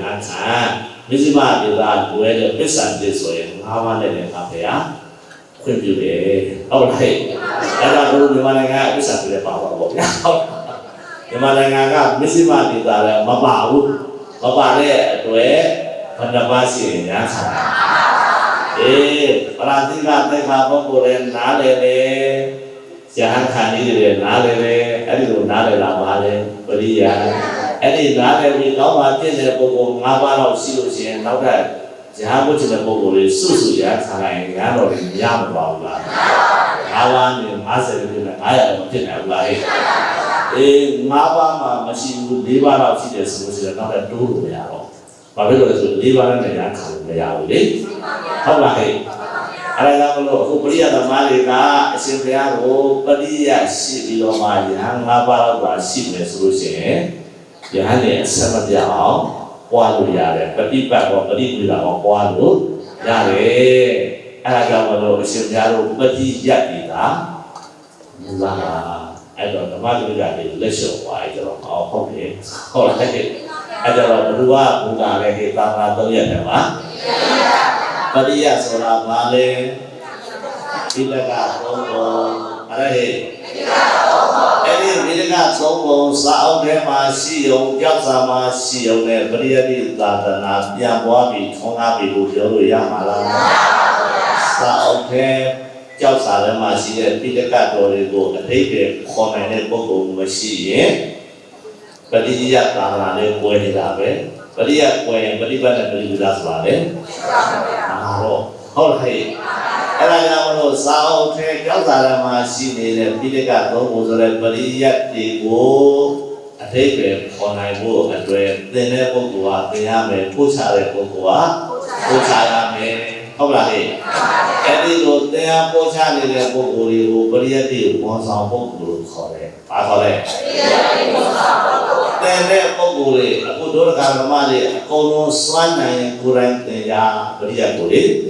မစွမ်းနိုင်ဘူးဆိုလို့ရှိရင်သင်တဲ့ပုဂ္ဂိုလ်ကိုပစ္စည်းတွေနဲ့ထောက်ပံ့ပေးရတယ်။အလုပ်ရလေ။ပစ္စည်းတွေပါဓမ္မတွေပစ္စည်းတွေပါမထောက်ပံ့ဘူးဆိုလို့ရှိရင်ဒီလိုတွေဆုံးမစားနိုင်တယ်နိုင်ပါ့မလား။ခုနကတော့ပုံပေးကြည့်ပါဒီမလားပြပုံပေးဟုတ်လားဟဲ့အဲ့ဒါကြောင့်မလို့သာသနာ3ရက်ထဲမှာပရိယကမူလအဲ့ဒီမူလဖြစ်တဲ့ပရိယကိုစောင့်ထိန်ရင်သာသနာတွေအကုန်လုံးစောင့်ပြီးတာဖြစ်မယ်ဗုဒ္ဓသာသနာစိရတိတ်တယ်လို့မြတ်စွာဘုရားသာသနာတော်ကြာမြင့်စွာတည်ပါစေလို့ဆုတောင်းလို့လည်းမတည်ဘူးဘာလို့ရမလဲအဲ့ဒီပရိယကိုကိုယ်တိုင်သင်နိုင်ရင်သင်ပါမသင်နိုင်ရင်ထောက်ပါတာပဲအဲ့ဒါကြီးကိုယ်တိုင်သင်နိုင်ရင်သင်ပါမသင်နိုင်ရင်အဲ့ဒီလိုလုံးဝသာစရင်ဘုရားသာသနာစီတာတဲ့လူဖြစ်မှာဟုတ်လားဟဲ့ဆုတဲ့တောင်းအောင်ဆုမတောင်းတဲ့လူမပြောဘူးနော်ဆုတဲ့တောင်းအောင်ဆုတောင်းတယ်မပြည့်စုံဘူးအခုပြောတဲ့အလုပ်လည်းလုပ်ရမယ်ဘယ်လိုစောင့်ရှောက်ရမှာလဲကိုယ်တိုင်သင်နိုင်ရင်သင်ပါမသင်နိုင်ရင်ဒီစီဝါနဲ့ဆောက်ပေးပါတဲ့ပုဂ္ဂိုလ်ဟုတ်လားဟဲ့အဲ့တော့မြန်မာနိုင်ငံမှာစာသင်တန်းကြီးတွေဖွင့်ပြီးတော့ပြည်ပညာတွေပို့ချတဲ့ပုဂ္ဂိုလ်ကပို့ချတယ်သင်လာပြီးသင်ကြတဲ့ပုဂ္ဂိုလ်တွေမသင်ကြဘူးလားအဲ့ဒီပုဂ္ဂိုလ်တွေသင်ကြားနေတဲ့ပုဂ္ဂိုလ်တွေထဲမှာယနေ့တန်ပြုစရာဓမ္မလာမတော်ရကမှာယဟန်တော်အရှင်စရကမေငါရကသူများနဲ့ပြောင်မြောက်တယ်တဲ့ဓမ္မစရိယ3ချမ်းကိုအမှတ်များဆုံးအောင်တဲ့အတွက်ပါပွဲရတယ် အကျော်ဆိုတာဒီကနေ့ကတော့အကျော်တော့ဟုတ်လားအဲ့ဒီအကျော်မှာသူကအခါတယ်သူများနဲ့မြတ်လဲမြတ်တယ်မဟာဆိုတော့သူများနဲ့ကြီးကြီးခုံလူတဲ့ကြီးမြတ်လဲမြတ်တယ်အဲ့ဒါတော့အခါမဟာကျော်လို့ပြောတာဟုတ်လားဟဲ့အဲ့ဒီအခါမဟာအကျော်ရထားတဲ့ပုဂ္ဂိုလ်မျိုးနောက်ထပ်ပေါ်လာအောင်အားကြအောင်ရှေ့ရပြီးတဲ့အခါမကျော်ကိုဒီမှာဓမ္မတော်ရကြောင်းဆရာတော်အရှင်ဓမ္မလိုက်ကအမှုရှိတဲ့ဓမ္မကမလုပ်တယ်ဆိုရင်ဥစောပြီးဟုတ်လားဟဲ့ဥစောပြီးတဲ့အတွက်သူလည်းပို့ပြီးတော့မှပြည့်စုံတာကိုပို့ပြီးတော့ထမ်းဆောင်စိတ်သိနေတဲ့စိတ်တွေထပ်တာပါပေါ့ဟုတ်လားအဲ့ကမဟာကျော်ဘက်ကမြင့်ပါတယ်ဒါပေမဲ့အဲ့ဒီဘောတော့မကုန်ဘူးသူလည်းမြင့်တာရှိနေတယ်လေသူအဲ့ဒါလေးဆက်မတင်ရဘူးလားဟဲ့အဲ့ဒီလိုတင်ဖို့အတွက်အင်အားလေးတူတယ်အဲ့တော့ဒုက္ခမာတွေကအဲ့ဒီအင်အားကိုဖြစ်ဆွဲပြီးတော့အပြင်ဒီနေ့ပါလို့လေစိတ်ကအင်အားပေါ့ဟုတ်လားဂုံပြုတ်ပြီးတဲ့အခါကျဂုံပြုတ်ခန္ဓာကိုယ်ရအားကမာတဲ့လူဂုံပြုတ်ငါဆက်ကြိုးစားအောင်မယ်လို့ဖြစ်တာဟုတ်လားနောက်တခြားသောကိုယ်လေးဦးစင်းနေရတယ်အရှင်သနာကဒီလိုအောင်လို့ဒီလိုဂုံပြုတ်ခံတယ်ငါတို့လည်းသူ့လိုဂုံပြုတ်ခံခြင်းနဲ့ဆိုရင်သူ့လိုအောင်ကြိုးစားမယ်ဒီလိုစိတ်တွေပေါ်လာအောင်လားအဲ့ဒီလိုစိတ်တွေပေါ်လာပြီးတော့ပရိယတ်တိဝန်ဆောင်တဲ့ယဟန်တော်တွေများလာမယ်အဲ့ဒါဆိုရင်ပြတိတန္တာရောကြီးထုံးတာဘူးလားပရိယတ်တိတန္တာထုံးတာရဲ့ကျန်တဲ့သာသနာတစ်ခုထုံးတာပြီးတော့ရှိပြီးကိုယ်ဒီပစ္စည်းရှိရင်ကိုထုံးအောင်လို့ရတယ်ကိုယ်နဲ့ပြန်ခေါ်လို့ရတယ်ဒါပြည့်ရင်ဘယ်သာသနာအရှင်းကလည်းဆိုတာသိပြီလားသိပါပါဗျာဘယ်သာသနာလဲပရိယ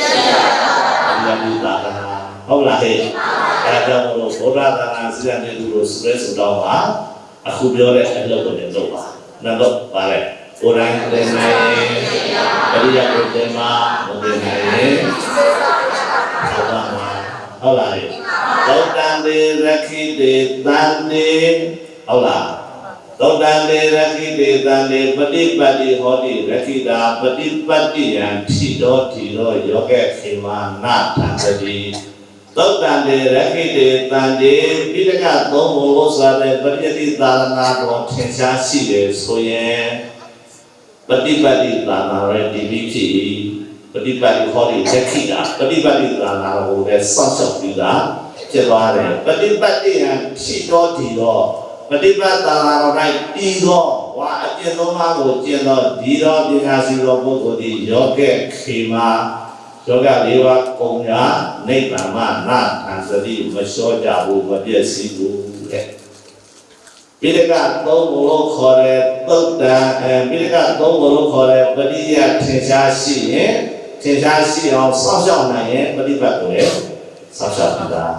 အဲ့ဒီပฏิပတ်လို့ခေါ်တဲ့ပရိယတ်လမ်းညွှန်ချက်အတိုင်းပฏิပတ်အကျင့်ကိုကျင့်မယ်ဆိုလို့ရှိရင်ယောဂလေးပါးကုန်ရာနိဗ္ဗာန်ကိုရောက်နိုင်တဲ့ဝါပฏิဝိဒါသာသနာဖြစ်နိုင်တယ်ဒီလိုပြောလိုက်တာဟုတ်လားကဲဒါနဲ့ဒီနေ့တရားကောင်းတဲ့ပြန်ပြောပါလိုက်လေဟု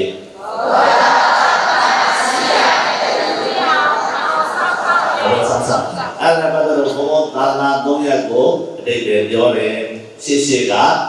သံဃာတော်များဒီဘုရားသာသနာဆောက်ရှောက်တဲ့ကိုပြောတယ်ဘယ်သာသနာအကျဉ်းကဆိုတာလေပြောပြီးသွားပြီဒီကသုံးပုံလုံးကနေပြီးတော့မှဆိုင်ရာလေးတွေထုတ်လုပ်ပြီးတော့ပြောပြီးသွားပြီဒီနေ့တရားလည်း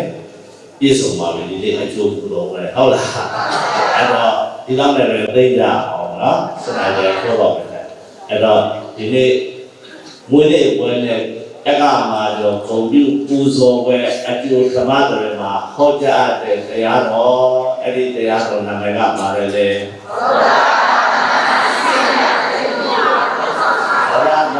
စိတ်ဓာတ်တွေတရားဘလို့စသနေရတဲ့တရားတော်ကောင်းစွာကြားနာပြီးသွားပြီးကြားနာတဲ့အတွက်မိတို့တဏ္ဍာမှာဓမ္မတဝနာကုသိုလ်ဖြစ်တယ်ခါရလေဓမ္မတဝနာကုသိုလ်ဆိုတာပရမတ္ထသဘောတရားပြောလို့ရှိရင်စေတနာအရိစေတနာကဖြစ်ပြီးချုပ်သွားတဲ့အတွက်အိဋ္ဌလို့ခေါ်တယ်ခါရလေအိဋ္ဌဟုတ်လားဟဲ့ပစ္စည်းတစ်ခုပြည့်စည်သွားတယ်ဆိုရင်ဝတ်တာမှာစိတ်ဆင်းပါအဲ့ဒါဒုက္ခလို့ခေါ်တယ်ဟုတ်လားဟဲ့ကိုယ်သဘောအတိုင်းကိုယ့်ရဲ့အစီအမံတိုင်းမဖြစ်တာကအ အနတ္တလို့ခေါ်တယ်ဒီနေ့တရားနာတဲ့ကုသိုလ်စေနာလေးကိုအနိစ္စဒုက္ခအနတ္တလို့ဝိပဿနာတည်ပြီးရှုစင်ရပါအရေဘကမိမိရဲ့ခန္ဓာ၅ပါးကြီးအဲ့ဒီခန္ဓာ၅ပါးကြီးကမိမိခန္ဓာကိုယ်ထဲမှာကျုပ်တရားတွေနာတရားတွေဖြစ်ပြီးတော့ပြတ်သွားတာတွေရှိတယ်ဝိပဿနာမျက်စိနဲ့ကြည့်ပါဟုတ်လားအဲ့ဒါကိုအနိစ္စလို့ရှုပါဖြစ်ပြီးချုပ်သွားတယ်ဆိုရင်ဆင်းရဲသလားချမ်းသာသလားဆင်းရဲပါဘူးဒုက္ခလို့ရှုပါဟုတ်လားဟဲ့မပြတ်ပါစေနဲ့အဲ့ဒါမချုပ်ပါစေနဲ့တောက်တာတော့လေတောက်တာတိုင်းရရလားမရပါဘူးအဲ့ဒါမှခေါ်တယ်အနတ္တလို့ခေါ်တယ်အဲ့တော့မိမိခန္ဓာကိုယ်ဖြစ်စေမိမိကုသိုလ်ဖြစ်စေအနုဘဒုက္ခအနိစ္စဒုက္ခအနတ္တလို့ဝိပဿနာရှုစေပြီးတော့အလုံးစုံသောဝဆင်းရဲအပေါင်းတို့ချုပ်ငြိမ်းရာနိဗ္ဗာန်ချမ်းသာကိုမျက်မှောက်ပြုနိုင်ကြပါစေလို့တိုက်တွန်းရဲ့ဒုမေသေနဂရမပေါင်းသူတော်ကောင်းတို့သည်အတ္တနောတဏ္ဍာနေဥပ္ပါဒံမိမိတို့တဏ္ဍာ၌ဖြစ်ပေါ်နေသောကုသလဒါနသီလဘာဝနာလို့ခေါ်တဲ့ကုသိုလ်တရားမျိုးမျိုးကိုဝိပဿနာတော်အိဋ္ဌဒုက္ခအနတ္တဝိပဿနာတင်ငါရှုနိုင်ကြကုန်၏ဖြစ်၍အတောတရာအတုမရှိအမြဲဆုံးအမြတ်ဆုံးအသာလုံးဆုံးဖြစ်သောနိဗ္ဗာန်ဒုက္ခဩနာဒေသသောဆင်းရဲသောဒုက္ခအပေါင်းကိုချုပ်ငြိမ်းရဖြစ်သောနိဗ္ဗာန်ချမ်းသာမြတ်ကြီးကိုပစ္စည်းကရောဓာကိုစီကိုငါမျက်မှောက်ပြုတော်မူနိုင်ကြပါစေကုန်သတည်း